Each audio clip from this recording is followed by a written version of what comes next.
bwe nagambirwa mpaka nti wange jangu naye olaba abaana bonna bavuddeyo buli omu kasita yabulidde nti nno kintu kirikutte ku mukadde waabwe. Ate era neebaliza wano mu bantu bano munnaffe ali mu bigere bya jjajjaffe Christopher Sebadduka okuba nti yeeyisa bulungi.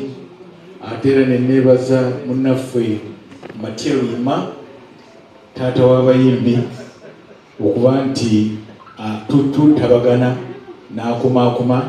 Ate neneebaza nnyo ak'ensusse omukulu Dani Mugula yankwatako nnyo, yaŋŋamba nga naleetanga ennyimba nezituusa ku ofiisi ye n'agamba nti mutabani wange toggwamu maanyi nti okuyimba kujja kuba kulungi, yewongere okuyiya ennyimba. Naye nakijjukira luvannyuma nnyo nga ndaba ennyimba zimpeddeko zentunda neŋŋamba omusajja ono yalengera atya.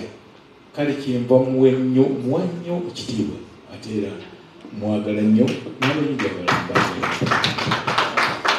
Neneebaza omukulu omulala ye Profesa Hane Sensuwa.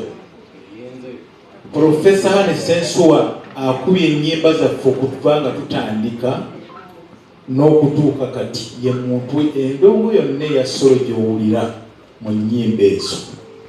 Omukulu oyo tukyalina omukisa nti tumuyina yazikuba.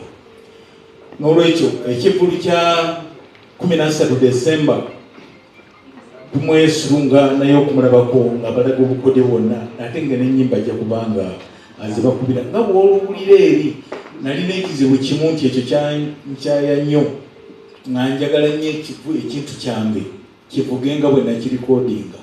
Awo nno nakyayibwa abakubi bangi ogira kuti nga mugambako nze agwedde ebbali tosobola, so nga nange ekyakuba sikisobola. Naye nagamba nti ddako ebbali, njagala kuweereza abantu ekyo kyennyini kye nalikodinga.